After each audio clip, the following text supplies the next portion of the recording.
ಇಲ್ಲಿ ಉತ್ಕರ್ಷ್ ಒಂದು ಪ್ರಶ್ನೆ ಬರುತ್ತೆ ಇಲ್ಲಿ. ಈಗ ಆಗಲೇ ರಜಾಕ್ ಅವರು ಒಂದು ಪ್ರಶ್ನೆ ಕೇಳ್ತಾ ಇದ್ರು. ಏನು ಪ್ರಶ್ನೆ ಆಯಿತು ಅಂತ ಹೇಳಿದ್ರೆ, ಅಲ್ಲ ರೀ ಕೇಂದ್ರನೇ ಒಪ್ಕೊಂಡಿದೆ ಈ ಥರದ ವಿಚಾರಗಳಿಗೆ, ಮೀಸಲಾತಿ ವಿಚಾರಕ್ಕೆ ಸಂಬಂಧಪಟ್ಟಂತೆ ರಾಜ್ಯಗಳಿಗೆ ಏನು ದಾಡಿ, ಯಾಕೆ ರಾಜ್ಯಗಳಲ್ಲಿ ಇದು ತರಲ್ಲ ಇವರು, ಕೇಂದ್ರನೇ ಒಪ್ಕೊಂಡ್ಮೇಲೆ ರಾಜ್ಯಗಳ ಸಮಸ್ಯೆ ಏನು ಅಂತ ಹೇಳಿ ಯಾಕೆ ಮಹಾರಾಷ್ಟ್ರದಲ್ಲಿ ಮಾಡಬಾರ್ದು, ಇನ್ಸ್ಟೆಡ್ ಅದ್ರ ಬದಲಿಗೆ ಇಲ್ಲಿ ಮಹಾರಾಷ್ಟ್ರ ಮಾಡಕ್ಕೆ ಹೊರಟಿರೋದೇನು ಅಂತ ಹೇಳಿದ್ರೆ, ಈ ಥರ ಧರ್ಮಾಧಾರಿತವಾಗಿ ಅಸ್ತಿತ್ವದಲ್ಲೇ ಇರದೇ ಇದ್ದಂಥ ಒಂದು ವಿಚಾರವನ್ನು ಈ ಹಳೆಯ ಬುಕ್ಕಿಂದ ಪೇಜ್ಗಳು ಕಿತ್ಬಿಟ್ಟು ಎಸ್ಬಿಟ್ಟಂಗೆ, ಅದೆಲ್ಲ ಏನು ಇಲ್ಲಿ ನಡೆದೇ ಇಲ್ಲ ರೀ, ಆಗಲೇ ಇಲ್ಲ, ಬುಕ್ಕನ್ನು ಕ್ಲಿಯರ್ ಮಾಡಿಬಿಟ್ರು ಅವರು. ಈಗೇನು ಮಾಡ್ತಿದ್ದಾರೆ ಇವರು, ಈ ರಿಲಿಜಿಯನ್ ಬೇಸ್ಡ್ನ ತೆಗೆದು ಕ್ಯಾಸ್ಟ್ ಅಂಡ್ ಆಕ್ಯುಪೇಷನ್ ಬೇಸ್ಡ್ ಆ ಒಂದು ಫ್ರೇಮ್ವರ್ಕ್ ಅನ್ನ ಇಟ್ಕೊಂಡು ಕುಂಬಿ ಸಮುದಾಯದವ್ರನ್ನ ಅಗ್ರೇರಿಯನ್ ಗ್ರೌಂಡ್ಸ್ ಮೇಲೆ ಕೊಟ್ಬಿಡೋಣ ಅವ್ರಿಗೆ ಅಂತ ಹೇಳಿ, ಇದೆಲ್ಲ ಹಾಗೇನೆ ಡೈರೆಕ್ಟ್ ಮರಾಠ ಕೊಡಲ್ಲ, ನಾನು ಈ ಥರ ಮರಾಠ ಸಮುದಾಯದಲ್ಲಿ ಹಿಂದುಳಿದವರು ಅವರು ಇವರು ಸೇರಿಸ್ಕೊಡ್ತೀನಿ ಅಂತ ಹೇಳಿ ಅವರ ಮನವೊಲಿಕೆಗೆ ಮಹಾರಾಷ್ಟ್ರದಲ್ಲಿ ಮಾಹಿತಿ ಗೌರ್ಮೆಂಟ್ ಟ್ರೈ ಮಾಡ್ತಿರೋದಾ ಇದು? ಅಲ್ಲ, ಈಗ ಹಂಗಾದ್ರೆ ಕರ್ನಾಟಕದಲ್ಲಿ ರಾಜ್ಯ ಸರ್ಕಾರ ಕೊಡ್ಲಿ ಸರ್. ಓಕೆ, ಈಗ ನಮ್ಮ ಮೇಲೆ ಆರೋಪ ಇದೆಯಲ್ವಾ 2% ನೀವು ಕೊಡಲ್ಲ, ಮಹಾರಾಷ್ಟ್ರದಲ್ಲಿ ನೀವು ಕೊಡಲ್ಲ, ಕೊಡುವಂತದ್ದಲ್ಲ, ಅದನ್ನೇ ಹೇಳಿದ್ದು. ಧರ್ಮದ ಆಧಾರದ ಮೇಲೆ ಯಾರು ಕೊಡಕ್ ಆಗೋದೇ ಇಲ್ಲ, ಕಾನೂನಿಗಿಂತ ಅತೀತ ಯಾರು ಅಲ್ಲ. ನೀವು ಹೇಳ್ದಂಗೆ ಶೈಕ್ಷಣಿಕವಾಗಿ ಸಾಮಾಜಿಕವಾಗಿ ಹಿಂದುಳಿದಿರ್ತಕ್ಕಂತಹ ಕನ್ಸಿಡರೇಷನ್ಸ್ ತಗೊಂಡು ಅವ್ರಿಗೆ ಕೊಡುವಂತ ಕೆಲಸ ಮುಂದಿನ ದಿನಗಳಲ್ಲಿ ಸರ್ಕಾರ ಮಾಡಬಹುದು. ಇನ್ನ ಸರ್ಕಾರ ಈಗ ಏನ್ ಡಿಸಿಷನ್ ತಗೊಳುತ್ತೆ ಅನ್ನೋಂಥದ್ದು ನಾವು ಕೂಡ ಕಾದ್ ನೋಡ್ತೇವೆ. ಹಾಗಾಗಿ ಈಗ ರಾಜ್ಯ ಸರ್ಕಾರ ಮಾಡ್ಲಿ. ಹಾಗಾದ್ರೆ ಕರ್ನಾಟಕದಲ್ಲಿ ಏನು ರಾಜ್ಯ ಸರ್ಕಾರ ಬಹಳಷ್ಟು ಅವ್ರಿಗೆ ಕನ್ಸರ್ನ್ ಇದೆ ಮುಸಲ್ಮಾನರ ಬಗ್ಗೆ, ಮುಸಲ್ಮಾನರಿಂದನೇ ಅಧಿಕಾರಕ್ಕೆ ಬಂದಿರೋದು ಅಂತ ಅವ್ರು ಹೇಳ್ಕೊತಾರಲ್ವಾ. ಈಗ ನಮಗೆ ಹೇಳ್ತಾರೆ 4% ಕಿತ್ಕೊಂಡು ನೀವು ಮುಸಲ್ಮಾನರ ತಟ್ಟೆ ಕೈ ಹಾಕ್ಬಿಟ್ರಿ ಅಂತ. ಈಗ ಇಲ್ಲಿ ಸಿದ್ದರಾಮಯ್ಯನವ್ರು ಮಾಡ್ಲಿ. ಸಿದ್ದರಾಮಯ್ಯನವ್ರು ಹಾಗಾದ್ರೆ ಕೇಂದ್ರ ಸರ್ಕಾರ ಕೊಡುವಂತದ್ದಾದ್ರೆ ನಾವು ಕೊಡ್ತೀವಿ ಅಂತ ಯಾವಾಗ್ಲೂ ಕೇಂದ್ರ ಸರ್ಕಾರದ ಕಡೆ ಬೊಟ್ಟು ಮಾಡ್ತಾರಲ್ಲ ಕಾಂಗ್ರೆಸ್ ಅವ್ರದ್ದು ಒಂದು ಚಾಳಿ ಇದೆ. ಅದನ್ನ ಇವತ್ತು ಕರ್ನಾಟಕದಲ್ಲಿ ಇಂಪ್ಲಿಮೆಂಟ್ ಮಾಡಿ ನೋಡ್ಲಿ. ಅವರು ಮಾಡಿದ್ರೆ ನಾವು ಕೂಡ ಅದನ್ನ ಬಹಳ ಆಧಾರವಾಗಿ ತಗೊಂಡು ಮಾರಾಟದಲ್ಲಿ ಮುಂದಿನ ದಿನ ನಮ್ಮ ಸರ್ಕಾರ ಕೂಡ ಮಾಡ್ಬೋದೇನೋ ಗೊತ್ತಿಲ್ಲ. ದೇವೇಂದ್ರ ಫಡ್ನವೀಸ್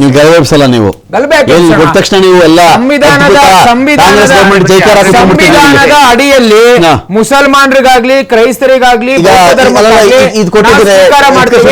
ಇದು ಕೊಟ್ಟ ದಿನ ಸಿದ್ದರಾಮಯ್ಯನವರಿಗೆ ವಿಜಯೇಂದ್ರ ಅವ್ರ ಕಡೆಯಿಂದ, ಅಶೋಕ್ ಅವ್ರ ಕಡೆಯಿಂದ ಸನ್ಮಾನ ಇರುತ್ತೆ. ಸಂವಿಧಾನದ ಅಡಿಯಲ್ಲಿ ಸನ್ಮಾನ ಮಾಡ್ತೀರಾ ನೀವು? ಮುಸ್ಲಿಮರಿಗೆ ಇದು ಮಾಡಿದ ತಕ್ಷಣ ನಿಮ್ ಕಡೆ ಸನ್ಮಾನ ಇರುತ್ತೆ. ಕಾಂಟ್ರಾಕ್ಟರ್ಸ್ ಕೊಟ್ಟಾಗ 4% ಕೊಟ್ರೆ ಸನ್ಮಾನ ಅಲ್ಲ, ವಿರೋಧನೆ ಮಾಡೋದು. ಕಾಂಟ್ರಾಕ್ಟರ್ಸ್ಗೆ 4% ವಿಶೇಷವಾಗಿ ಸವಲತ್ತು ಕೊಡಕ್ ಹೋಗಿ ಚಾಟಿ ಬೀಸ್ಕೊಂಡ್ರಲ್ಲ ಹೈಕೋರ್ಟ್ ಕಡೆಯಿಂದ, ಆ ರೀತಿ ಕೊಡಕ್ ಹೋದ್ರೆ ನಾವು ಚಾಟಿ ಬೀಸ್ತೀವಿ. ಕಾಂಟ್ರಾಕ್ಟರ್ಗಳಿಗೆ ಯಾವುದು ವಿಶೇಷ ಕೊಟ್ಟಿಲ್ಲ.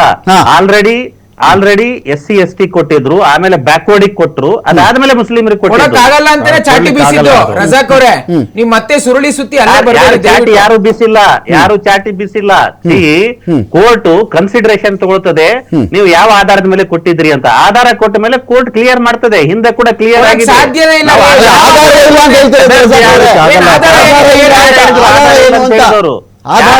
ಅಂತ ಹೇಳಿದವರು ಯಾರು? ನೀವು ಹೋಗಿ ಪ್ರತಿಯೊಂದಕ್ಕೂ ವಿರೋಧ ಮಾಡ್ಕೊಂತ ಹೋದ್ರೆ ಹೆಂಗೆ ಮುಂದಕ್ಕೆ ಹೋಗ್ಲಿಕ್ಕೆ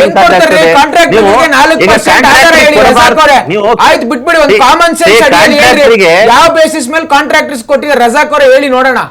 ಯಾವ ಬೇಸಸ್ ಮೇಲೆ ಹಿಂದುಳಿದ ವರ್ಗದವ್ರಿಗೆ ಕೊಟ್ಟಿದ್ರು ಅದೇ ಬೇಸಿಸ್ ಮೇಲೆ ಮುಸಲ್ಮಾನರಿಗೂ ಕೊಟ್ಟಿರ್ತಕ್ಕಂಥದ್ದು. ನೀವು ಮತ್ತೆ ಅಲ್ಲಿಗೆ ಬರ್ತೀರಲ್ಲ ರಜಾಕ್ ಅವರೇ, ಏನ್ ಮಾತಾಡ್ತೀರಿ? ನೀವು ಹಿಂದುಳಿದ ವರ್ಗದವ್ರಿಗೆ ಕೊಟ್ರ ಮತ್ತೆ ನಮಗೆ ಹಿಂದುಳಿದ ವರ್ಗ ನೋಡ್ರಿ, ನೀವು ಕೋರ್ಟ್ ಜಡ್ಜ್ಮೆಂಟ್ ಆಧಾರದ ಮೇಲೆ ಕೊಡಬೇಕು ಅಂತ ನಾವು ಹಿಂದುಳಿದ ವರ್ಗದಲ್ಲಿ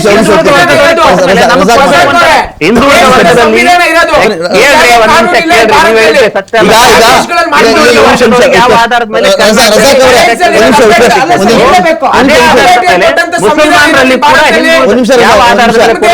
ಕೂಡ ರಜಾಕ್ ಅವರೇ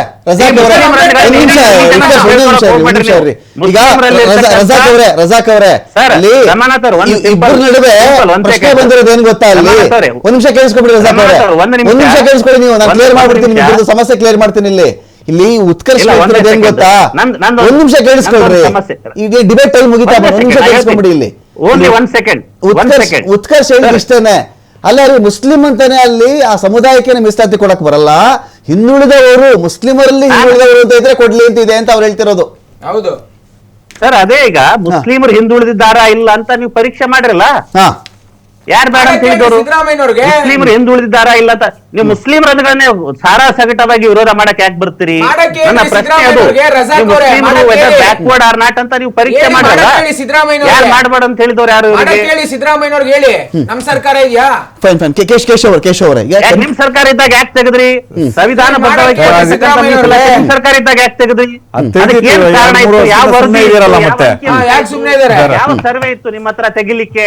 ಕೇಶವ್ ಅವರೇ ನಿಮಿಷ ರಜಾಕ್ ಅವರೇ, ಕೇಶವ್ ಅವರೇ, ಒಂದ್ ನಿಮಿಷ ರಜಾಕ್ ಅವರೇ, ನನ್ನ ಫೈನಲ್ ಪಾಯಿಂಟ್ ಏನು ಗೊತ್ತಾ ಇಲ್ಲಿ, ಇಂಥ ವಿಚಾರಗಳಲ್ಲಿ ಯಾವುದೇ ಒಂದು ಸಮುದಾಯಕ್ಕೆ ಕೊಡ್ತೀನಿ ಅಂತ ಹೇಳಿ ಆಸೆ ತೋರ್ಸಕ್ ಒಬ್ರು, ಇವ್ರಿಗೆ ಅದ್ ಹೆಂಗ್ ಕೊಡ್ತಾರೆ ನೋಡ್ತೀನಿ ಅಂತ ಇನ್ನೊಬ್ರು, ಇವೆರಡೂ ಕೂಡ ಓಟನ್ನ ಓಲೈಸುವಂತ ಕೆಲಸಗಳೇ. ಕೊಡ್ತೀನಿ ಅಂತ ಹೇಳಿದ ತಕ್ಷಣ ಮುಗಿ ತುಪ್ಪ ಸವರ್ಬಿಡೋದು, ನಿಮ್ಗೆ ನಾನು ಇದೀನಪ್ಪ, ಬಿಜೆಪಿ ನಂಬ್ಕೋಬೇಡಿ, ಒಬ್ರು ಹೇಳ್ತಾರೆ, ಇನ್ನೊಬ್ರು ಅದ್ ಹೆಂಗ್ ಕೊಟ್ಬಿಡ್ತೇನೆ ನೋಡ್ತೀನಿ, ನಾನು ತೆಗಿತೀನಿ ಅಂತ. ಇವ್ರು ತೆಗಿಯಕ್ಕೂ ಆಗ್ತಾ ಇಲ್ಲ, ಅವ್ರು ಕೊಡಕ್ಕೂ ಆಗ್ತಾರೆ, ಎರಡೂ ಸುಳ್ಳೆ, ಎರಡೂ ದೊಡ್ಡ ಸುಳ್ಳುಗಳೇ. ಇದರ ಮಧ್ಯೆ ಒಂದು ಕಮ್ಯುನಿಟಿಯನ್ನ ಒದ್ದಾಡಿಸ್ತಾ ಇದಾರ ಈ ವ್ಯವಸ್ಥೆಯಲ್ಲಿ. ಹೌದು, ಒದ್ದಾಡ್ತಾನೆ ಇದಾರೆ. ಇದು 80 ವರ್ಷದಿಂದ ನಾವು ನೋಡ್ಕೊಂಡ್ ಬರ್ತಾ ಇರೋದೇ ಅದೇ. ಇಲ್ಲಿ ಬರೀ ರಾಜಕೀಯ ಪಾಯಿಂಟ್ಸ್ ನಾವ್ ಮೇಲ್ಗೈ ನಿನ್ ಮೇಲ್ಗೈ ಅಂತ ಹೇಳ್ಬಿಟ್ಟು ರಾಜಕೀಯ ಮಾಡ್ತಿದಾರೆ ಅಷ್ಟೇ ಹೊರತು ಸಮುದಾಯ ಮೇಲೆ. ಕುನ್ಬಿ ಅಂತ ಅಂತಂದ್ರೆ ಇಲ್ಲಿ ಮರಾಠಲ್ಲಿ ಕುನ್ಬಿ ಅಂತ ಒಂದು ಸಮುದಾಯ ತಂದ್ರು, ಅವ್ರ ಒಂದು ಆಸೆ ಈಗ ಮುಸ್ಲಿಮರು ತೆಗೆದುಬಿಟ್ಟಿದ್ದಾರೆ, ಮಹಾರಾಷ್ಟ್ರ ನಮ್ಗೇನ್ ಕೊಟ್ಬಿಡ್ತಾರಂತೆ ಅಂತ ಹೇಳಿ. ಅಲ್ಲೂ ಆತರ ನಿಮ್ಗೆ ಕೊಡಕ್ ಬರಲ್ಲ.